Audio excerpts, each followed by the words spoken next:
ఇక్కడికి వచ్చాక సాంబార్ చేసుకుందామంటే కూరగాయలు సరిగ్గా దొరకట్లేదు. సో ఈ సాంబార్ మిక్స్ని యూస్ చేసి సాంబార్ తయారు చేసేసాను. ఫస్ట్ మొదటిగా ఇలా పప్పుని కొంచెం తీసుకొని ఒక గ్లాసులు నీళ్ళతో శుభ్రంగా కడగాలి. ఒక 2 సార్లు కడుక్కుంటే సరిపోతుంది.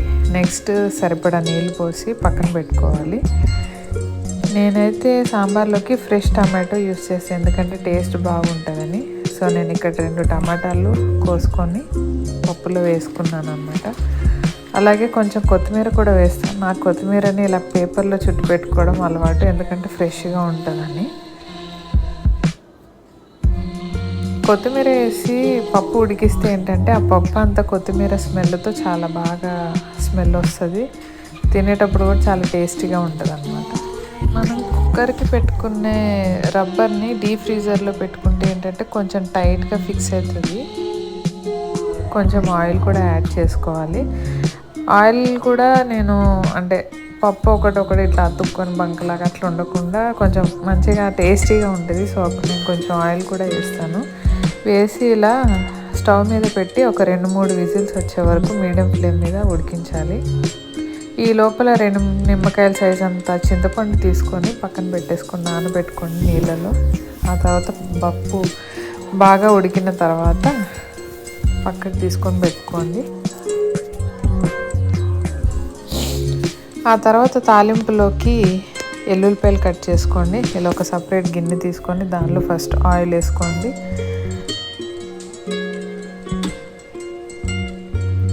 ఆయిల్ బాగా వేడెక్కిన తర్వాత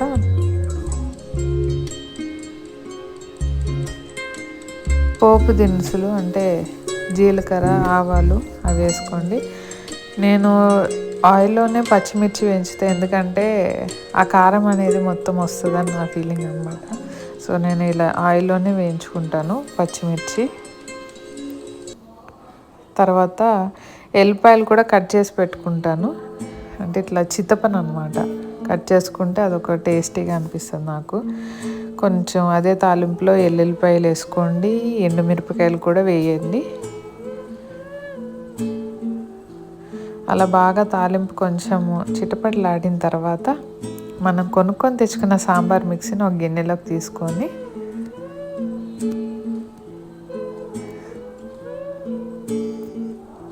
దాన్ని వాష్ చేసి ఒక 2 సార్లు వేడి నీళ్ళలో వాష్ చేసుకున్న తర్వాత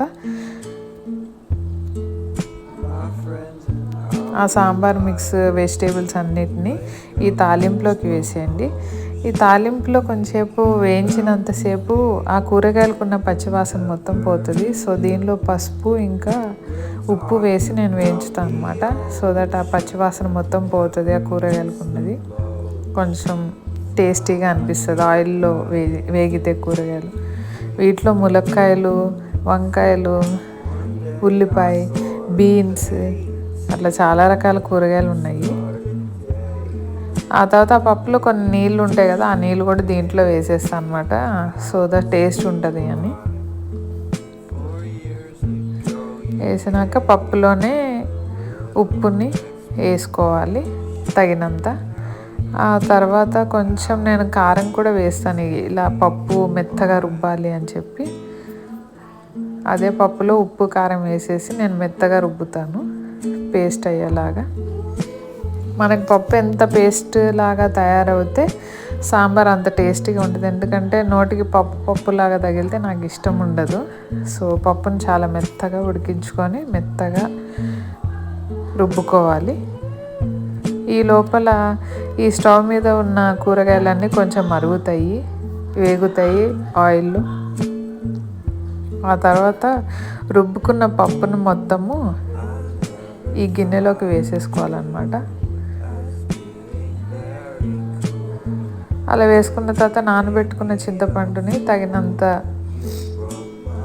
నీళ్లు పోసి ఆ చింతపండు రసాన్ని ఈ మిశ్రమంలో కలపాలి. మీకు పులుపు ఎక్కువ కావాలి అంటే ఎక్కువ చింతపండు తీసుకోండి. ఆ తర్వాత సరిపడా నీళ్లు పోసి బాగా కలియపెట్టి మంచిగా కలపాలన్నమాట, అన్నీ కలిసేలాగా. సో ఈ పప్పుని హై ఫ్లేమ్లో బాగా మరగపెట్టాలి. ఇలా మరిగిన తర్వాత పైనుండి కొంచెం కొత్తిమీర వేసేయండి. ఆ తర్వాత సాంబార్ మసాలా కూడా వేస్తే ఇంకా టేస్టీగా ఉంటుంది. నేనైతే కొంచెమే యూస్ చేస్తాను, నాకు ఎక్కువ సాంబార్ మసాలా అంటే ఇష్టం ఉండదు. సో ఇలా తయారు చేస్తే సాంబార్ రెడీ.